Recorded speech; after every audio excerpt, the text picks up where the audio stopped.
Okay, hi guys. I'm back after a very long time. I apologize for such a long gap in the lectures. A lot of things were going on. Uh, mo Mostly my system was not working.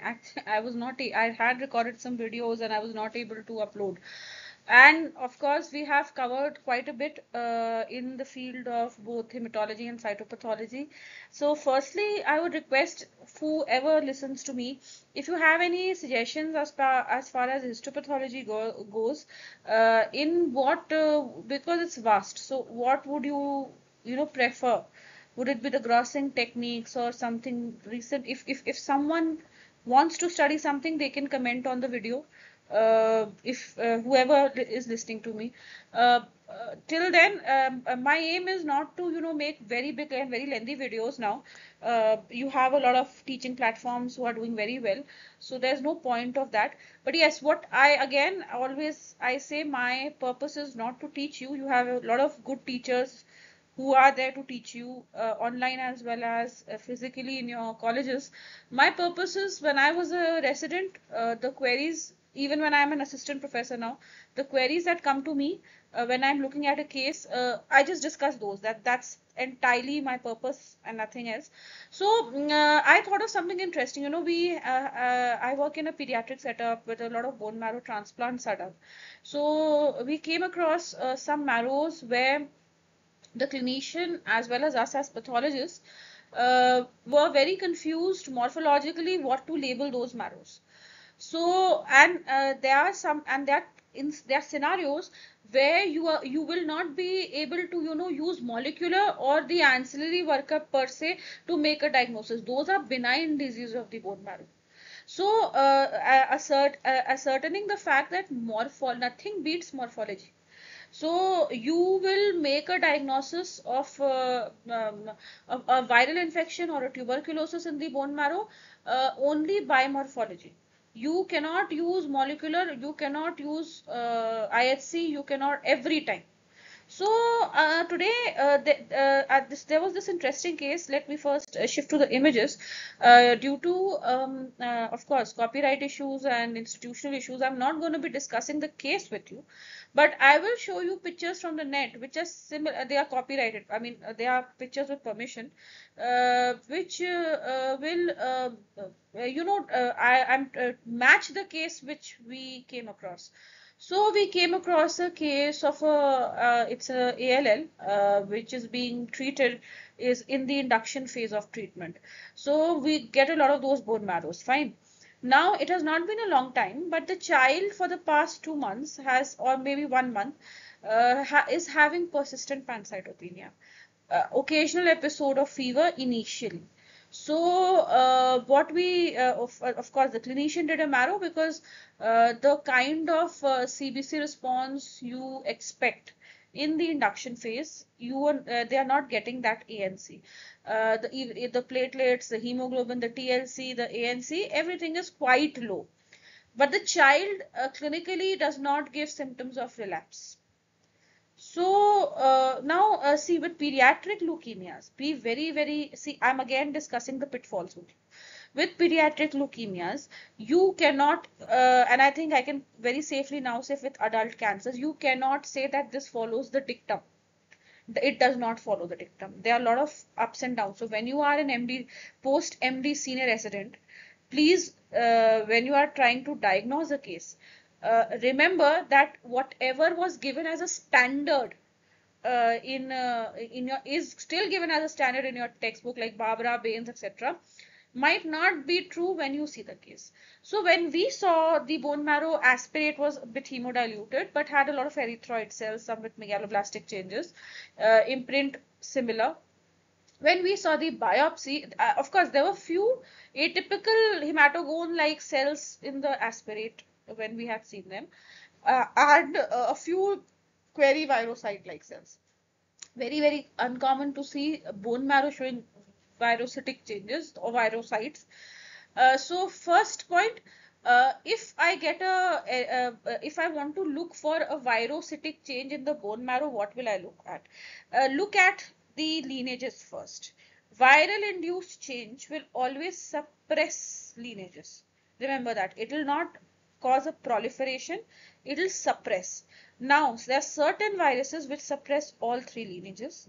And then there are certain like viruses like parvovirus, they suppress one lineage, erythroid. Now with parvovirus, you have seen you get proerythroblasts, which are large erythroid cells, something like this. Okay, you might get this kind of, can you see this? There is a blue cytoplasm. Fine. Then you see a purple nucleus, and then inside the nucleus, you see like something is there, like, like nucleoli inside the nucleus. That is how the inclusions of a parvovirus look. And another common feature which is not there in this image is the cytoplasmic dog earring. The cytoplasm, let me just show you through the diagram. You will get blebs like this from the cytoplasm. So this should be blue, but I'm making it with red. Okay, so this is a very common feature of parvovirus. Now, there viruses like cytomegalovirus. They mostly affect histiocytes, stromal cells, endothelial lining. So you will tell me why the marrow then? Because you get in patients with GVHD, you get gut biopsies, you get liver biopsies, all for skin, very rarely skin biopsies, but gut and liver biopsies to see GVHD. Now, cytomegalovirus, if it is there in the body, it will affect the marrow also. So in the marrow, you can see it in histiocytes. In the marrow, you can see it in the you have capillaries and sinuses in the marrow, in the lining of those capillaries. So it's not that you will not see cytomegalovirus in the bone marrow. You will very evidently see it.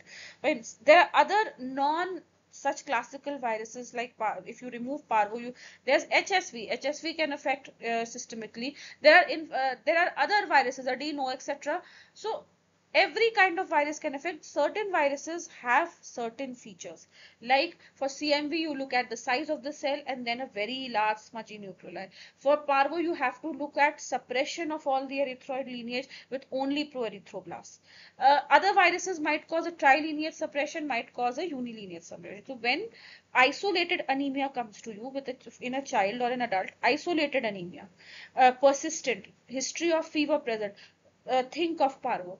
And transient suppression of erythroid lineage is a part of parvovirus infection. Once the infection goes, there will be regeneration. Now, this kind of viral bone marrow morphology can misdiagnose a case as maybe an MDS, where a single lineage dysplasia is there. So you might see virus when it affects one lineage, don't think the other lineages are completely spared. You might get some dysbiotic changes in the polymorphs. You might get some dysbiotic changes in the megakaryocytes. That is why WHO has made a criteria for MDS to see 10% dysplasia in all the three lineages. Less than 10% dysplastic changes are not supposed to be called MDS. They are secondary dysbiotic changes, probably due to some infection, nutritional deficiency, vitamin D deficiency, or some other cause. All right. So, having said, given you this view, this thing, so that marrow that we got, when the bone marrow biopsy came, it was quite cellular, more cellular than the imprint. However, for the age, the child is around say 4 or 5 years age, the cellularity is quite reduced. But it was, I'm calling it cellular with the respect to what I saw in the imprint. And then when we saw the biopsy, there were a couple of intertrabecular spaces where you were getting streams of these kind, like paratrabecular layers of these kind of cells. Can you see through my pointer? You imagine these few cells in sheets, or maybe these cells in sheets. And some of those cells, I will show you ahead, some of those cells had very prominent eosinophilic large nuclei. And so now we got confused that is it blast? It's a case of ALL. Mostly in the marrow biopsy, when you see an AML, acute myeloid leukemia, you get a very nice nucleoli. When you see a ALL, a lymphoid leukemia, you get a pinpoint nucleoli or no nucleoli at all, depending on how fine the biopsy has been cut. So we were in a fix. Now, in this image, you saw this. So this is a kind of a proerythroblast. Now, can you see these two cells? When you see these two cells, can you see that the nucleoli over here is from the cytoplasm, from the nuclear membrane and linear? Over here, can you see multiple nucleoli a bit linear? This is megaloblastic change in the erythroid lineage. This is rarely parvo, this image. Why? Because can you see there are all these intermediate erythroid, then the normoblast. So this is very, very rare in parvo that you get. That is very early parvo maybe, where you get all the three lineages. Otherwise, erythroid is suppressed. Now, a lot of times megaloblastic cells mimic viral. Megaloblastic cells also mimic a blast. They are megaloblasts actually. So you will feel that you are dealing with a leukemia. So if I show this image to an amateur person, he'll think, oh, these are blasts, and then these are also blasts, and then this is I don't know what. To an amateur, this is a megakaryocyte. These are myeloeosinophils with nucleus. The only plain red dots, these are RBCs. This is a dyspoetic mech. See, 1, 2, 3, 4, 5, 6. 6 golf ball like lobes. Now, see, you can make out there is dyspoesis, and this is a this is another meg, maybe not hypolopated. If you go deeper, you'll see the entire, but this one is definitely dyspoetic. This is a small megakaryocyte, a hypolobated small one, not exactly micromeg, but yes, it is definitely mildly dyspoetic. So when you get dyspoetic megs and you're getting blast-like cells, but what will you look at? You will look at the nucleoli. Can you see all these arrows? The nucleoli is linear. Can you see? I'll change to a pen to make it visible. Can you see that these nucleoli are linear? They are not circle, they are not like this, they are like this. So when a nucleoli, this is a nucleus, and if you get a nucleoli which is something like this, rather than something being punched out, like a circle like this, so that is a finding of megaloblastoid. They are based from the nuclear membrane and they are linear or elongated.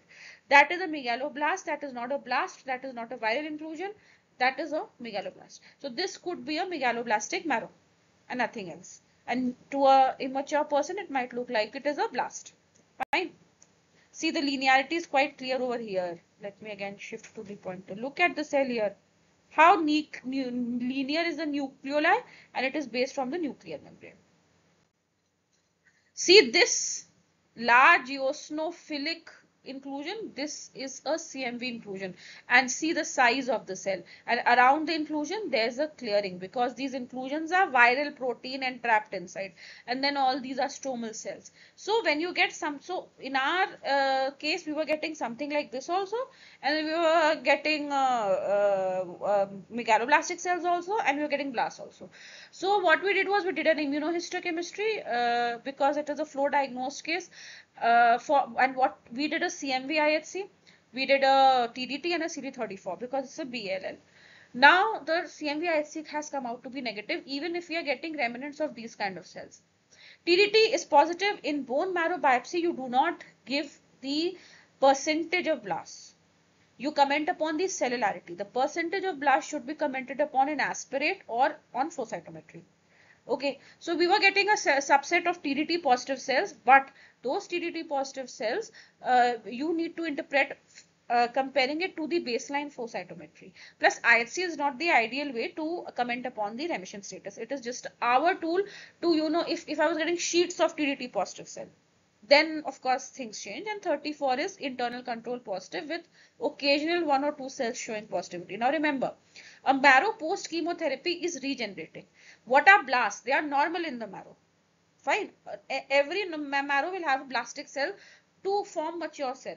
When the number increases too much and the mature lineage decreases, then only you call it a leukemia.